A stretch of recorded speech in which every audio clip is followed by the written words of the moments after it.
So let me start with something you've probably heard about a lot lately, climate change. But don't worry, since it's such a common topic, I'll skip the basics and focus in on one scientist in particular that I'd like to talk about.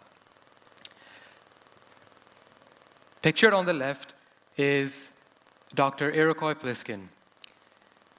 He's become somewhat of a voice of authority on the topic, being credited with groundbreaking research that revolutionized our understanding of environmental policy.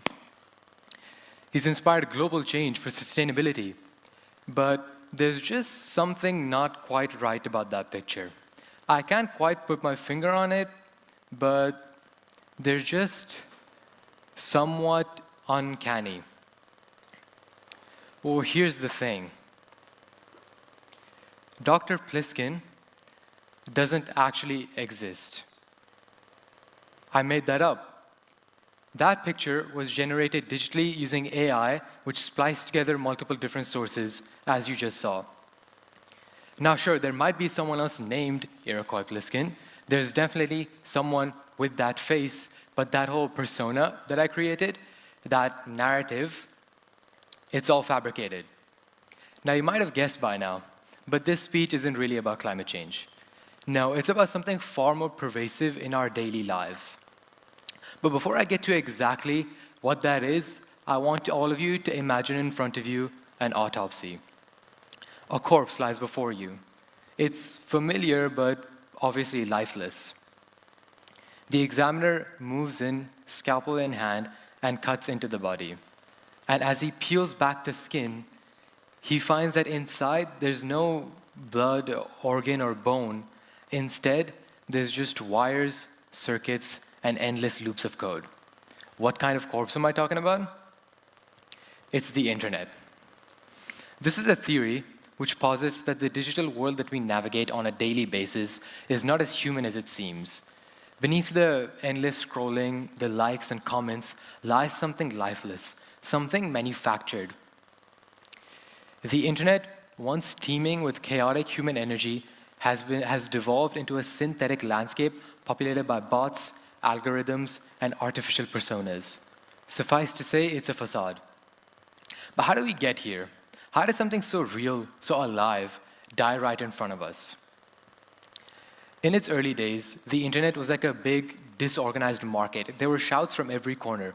Bloggers sharing raw stories, people arguing about the most niche of topics online, and creators pouring their hearts and souls into each and every one of their videos.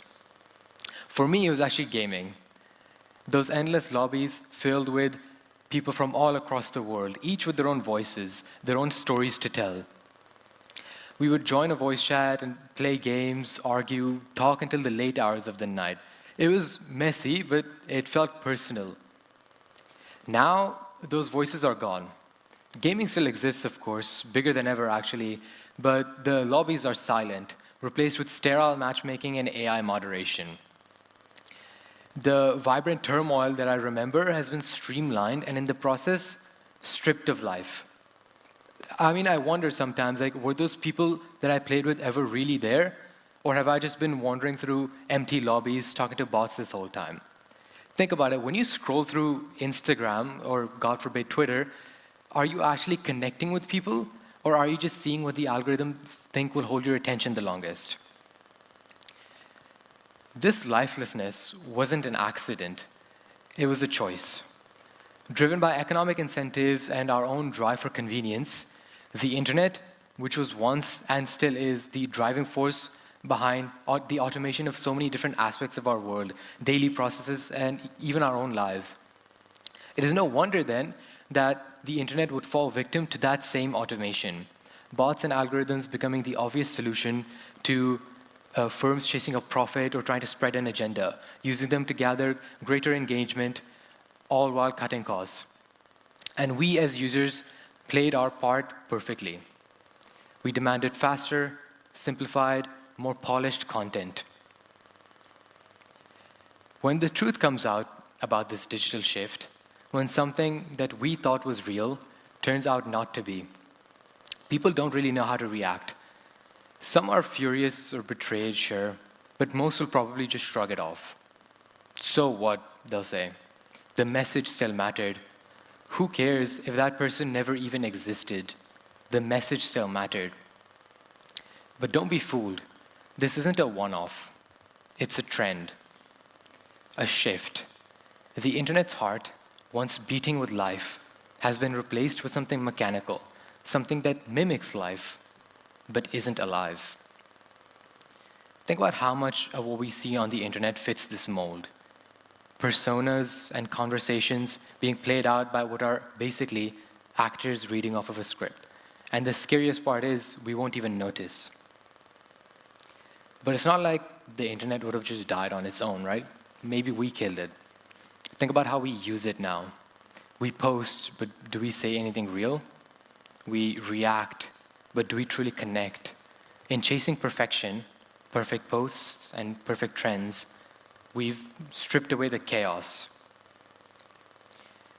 It's like we become ghosts, wandering through this synthetic world we created, haunting it, but never truly inhabiting it. But here's the thing about autopsies. They're not just about death. They're about learning, understanding what went wrong so that we can fix it. And maybe the internet isn't dead. Maybe it's not a corpse. It's a patient waiting to be revived. And if we want to do that, if we want to revive the internet, we don't need some grand, sweeping fix. Revival starts small. It starts with us. Think about the internet that we want, that you want. Not an endless scroll of perfection, but a space that feels human, a space that feels genuine and real.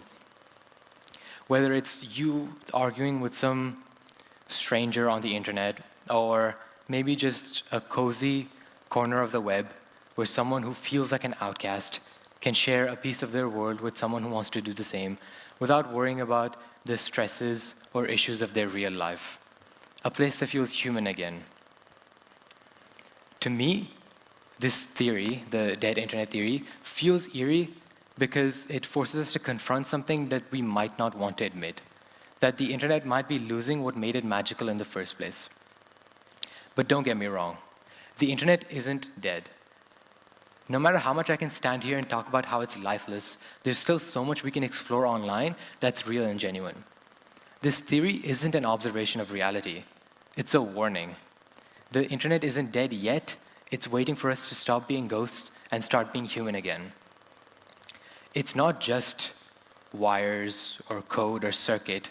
The internet is a mirror, a reflection of the best of us, but also the worst of us.